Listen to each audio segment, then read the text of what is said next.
মা বড় নিয়ামত, মা বড় নিয়ামত, মা বড় নিয়ামত। এই দুনিয়ার জমিনে যত মা আছে, এই মা কি দুনিয়ার কোনো সম্পদের লালসা মার কাছে নাই। মাকে যদি টাকা না দেন, মাকে যদি কাপড় না দেন, মাকে যদি আপনি কবর না নেন, মার কাছে কোনো দুঃখ থাকবে না।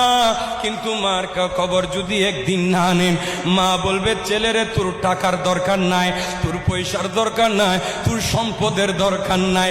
তুই একটিবার যদি তোর জবান দিয়ে আমার সামনে এসে যদি মা বলে ডাক দোস, তাহলে আমার এই মা ডাকটা বড় বেশি প্রয়োজন।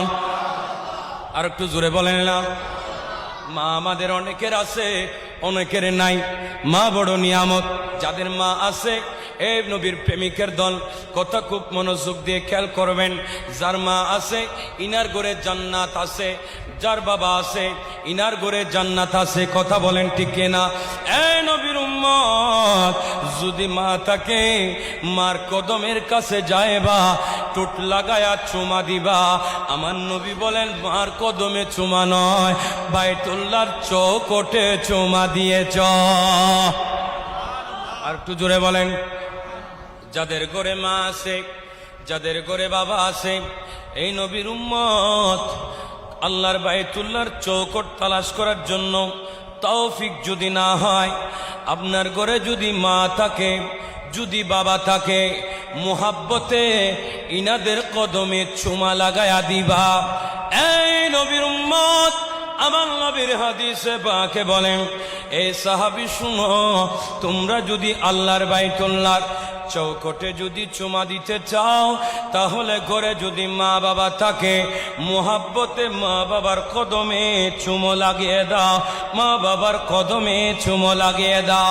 ইয়া রাসূলুল্লাহ, মা বাবার কদমে চুমা দিলে কি আল্লাহর বাইতুল্লাহর চৌকটে চুমা দেওয়ার সমান হবে?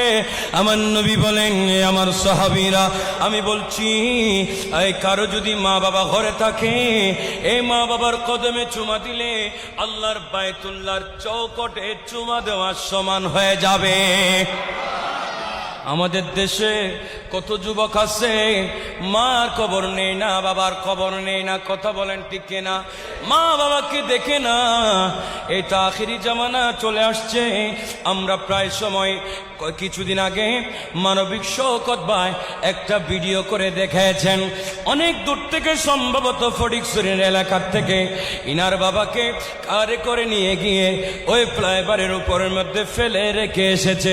শিক্ষিত সন্তানেরা, শিক্ষিত সন্তানেরা, এ যুবক, তোমরা জেনে না, কত শত শত রাত তুমি যখন তোমার মায়ের পেটের ভিতরে ছিলা, তোমার বাবা ইমাম সাহেবকে দেখা হলে বলতো, আমার সন্তান দুনিয়াতে অমুক সময় আসবে, তুমি একটু দোয়া করো।